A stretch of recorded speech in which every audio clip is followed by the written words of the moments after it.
tudo bem por aí? Espero que sim. Então, hoje a gente vai falar um pouquinho sobre leitura e interpretação.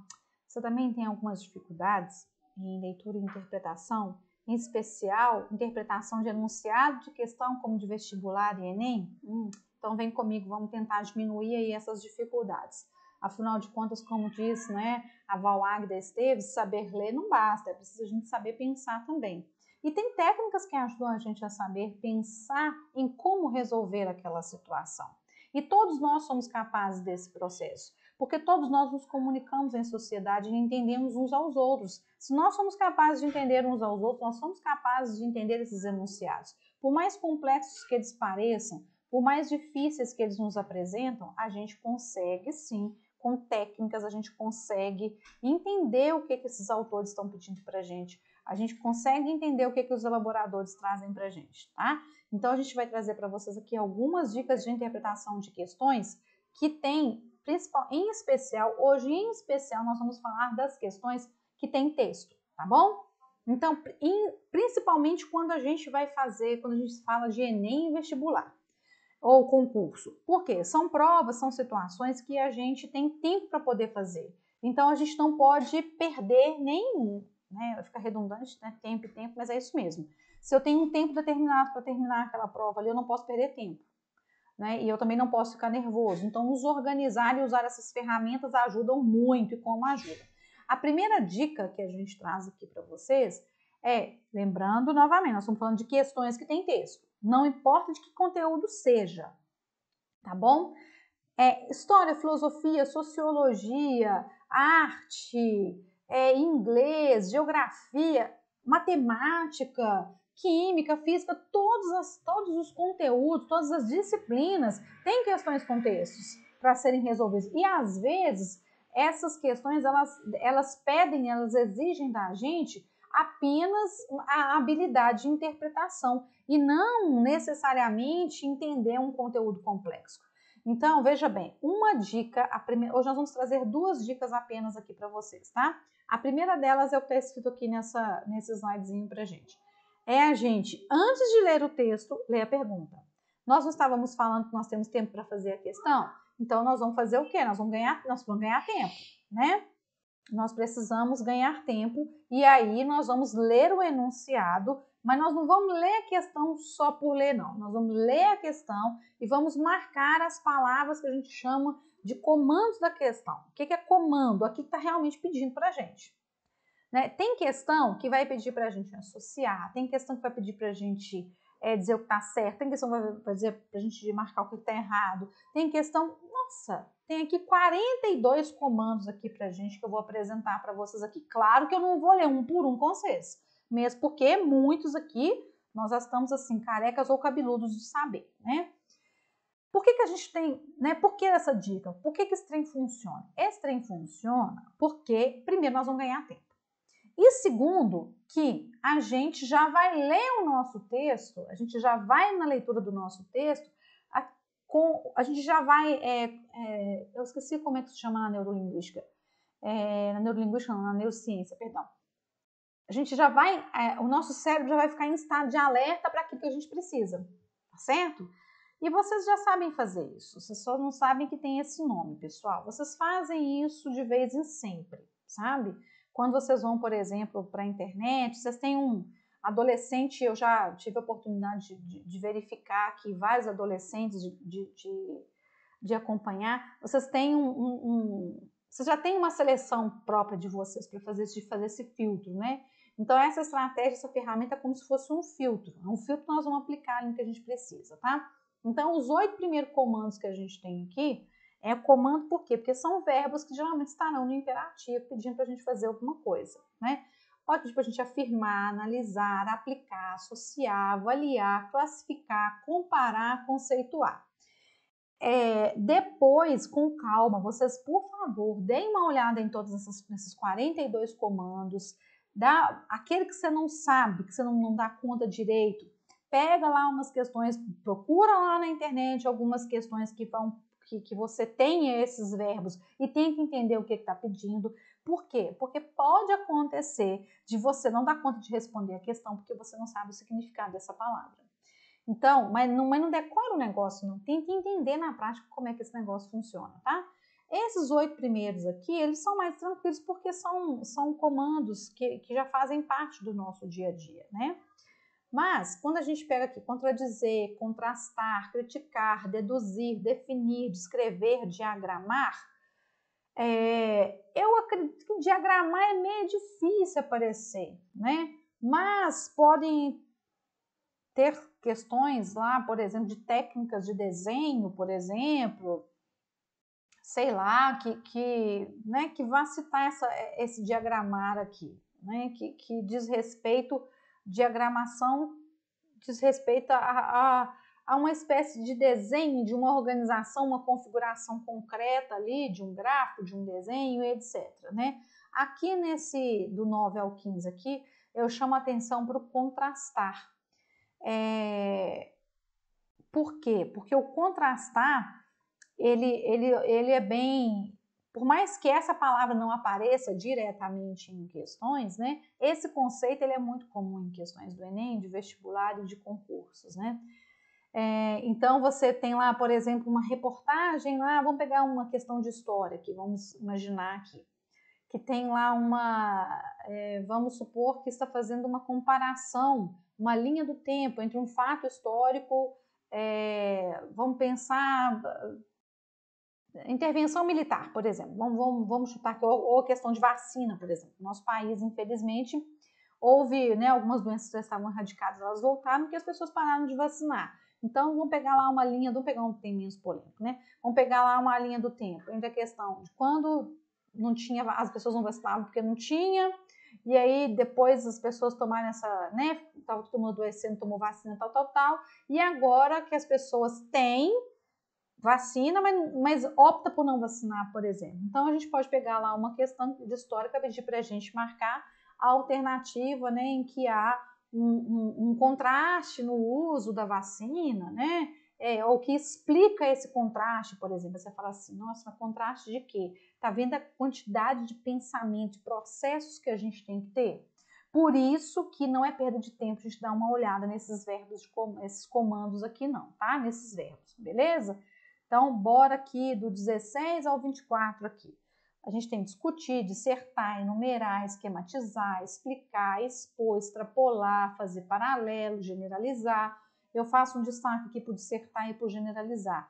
O dissertar, a maioria de nós associa, faz uma interpretação um pouco equivocada, porque associa diretamente dissertar como sinônimo de argumentação. Não é sinônimo. Eu posso dissertar com argumentação, mas a dissertação ela não é argumentação. Tanto é que a redação do Enem ela é dissertativa argumentativa. Por quê? Porque dissertar é expor alguma coisa. Quando eu estou dissertando, eu estou expondo alguma coisa. Eu posso expor. Uma das melhores formas de expor para alguns teóricos é através de argumento. Sim, faz sentido, mas eu posso expor também de várias outras formas, né? Eu posso, mesmo que aí você, mas quando você expõe com dados, por exemplo, é uma forma indireta de argumentação, porque é um argumento, né, de dados, não sei o que. Tá, mas eu posso expor de outras formas, né? Eu posso expor descrevendo alguma situação e por aí vai, tá? Então, cuidado com alguma questão, quando fala assim, né, eu posso posso explicar um conceito, quando eu estou explicando um conceito, eu estou dissertando ali. Então, isso não significa que eu tenho ali um argumento e esse argumento tem intenção de te convencer. Às vezes é uma informação, então toma cuidado com esse detalhe, tá? E o generalizar, e o que seria esse generalizar? Generalizar aí está para quando você tem, isso no Enem, gente, acontece demais. Você tem lá um aprendizado, uma situação, por exemplo, tá aqui a palma da minha mão, vamos imaginar que a palma da minha mão aqui, ó, que aqui, a palma da minha mão não, aqui, ó, mão fechada, é um aprendizado aqui, ó, diz respeito à organização. Então, eu vou me organizar para estudar para o Enem. Aí, quando eu uso esse aprendizado aqui, por exemplo, de organizar para estudar para o Enem, e ponho para a escola, para o meu trabalho, para resolver as minhas questões de família, com namorado, namorada, né, com lazer e tal, eu generalizei um conceito, uma situação específica para outros contextos, para outras situações, né? Por isso que fala aqui, que é estender um conceito a todos os campos em que pode ser aplicado. Então quer dizer que se não for para todos não é generalizar? Não. Se eu estendi para algum, eu já generalizei. Não importa se é um, são dois, três, todos, mil, milhares, não interessa. Se eu expandi, se estendeu, generalizou. Eu tirei ali daquela situação específica e ela foi criando ramificações, ela foi expandindo. Ali a gente tem generalização, beleza? Então, bora lá para mais comandos. Ilustrar, julgar, numerar, provar, interpretar, investigar, justificar, problematizar. Ok, bacana. Eu vou fazer só uma observação aqui no problematizar, porque o problematizar traz para a gente aqui uma perspectiva do problema, numa perspectiva negativa. E nem sempre problematizar é negativo, né? E às vezes pode aparecer alguma... Eu já vi, eu não estou lembrando agora exatamente a questão, mas eu já vi questão que às vezes as pessoas erraram, porque elas associaram essa questão da problematização como algo ruim. Mas problematizar, pessoal, não é necessariamente algo ruim. É trazer um problema. O problema está para desafio. Nem todo desafio é algo negativo, é algo ruim, não é verdade? Então, quando a gente problematiza, quando a gente torna problemático, a gente torna algo, a gente traz uma situação que ela precisa e deseja ser investigada, analisada, tá certo? É nessa perspectiva. Então, a gente traz quando tem uma questão que fala assim, em geografia, por exemplo, a problematização da economia, tal, aí pode conduzir o meu olhar, né, ali, ele unilateral ali, só para o que tem problema na economia, e não necessariamente. Problematizar ali a situação da economia, etc. e tal, é trazer aquilo que a gente vai analisar dentro da economia e tal, tá? Aí temos também questionar, refutar, relacionar, relatar, resolver, resumir, rever, sintetizar, transcrever, aliás, pulei o traduzir, desculpa, né? Traduzir e transcrever. Bom, questionar é de boa pra gente, refutar. Refutar a gente precisa fazer uma observação, uma pequena observação aqui. Lá no dicionário traz pra gente que refutar é apresentar argumentos contrários a determinada ideia, provando que ela não é válida. Então, refutar é a gente provar que o outro é errado. É basicamente isso.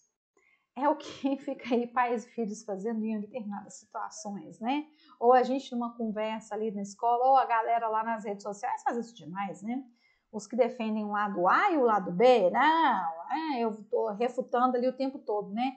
As réplicas e as tréplicas, as retóricas ali, elas estão o tempo inteiro dessa forma, né?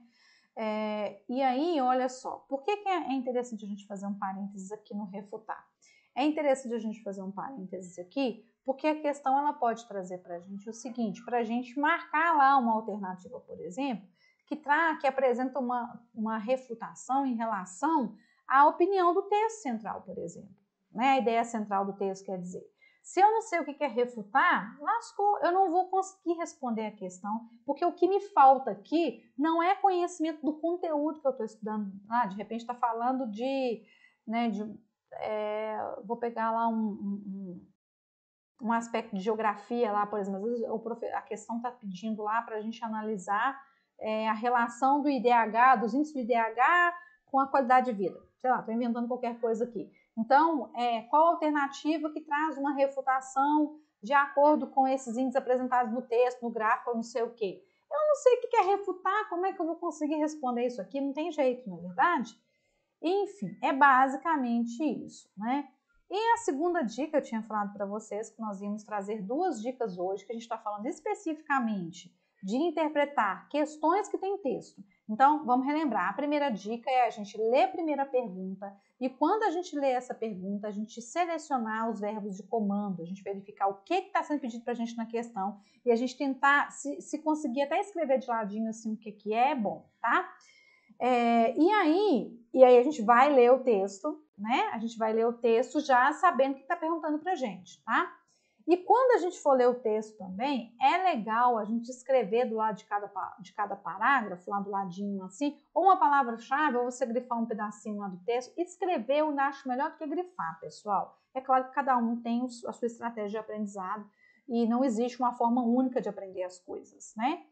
Mas aí quando a gente escreve lá, o que que acontece? O processo mental, ele ainda é mais complexo, né? A gente consegue ir lá porque a gente tem que sintetizar, a gente tem que internalizar para dar conta de escrever, entende?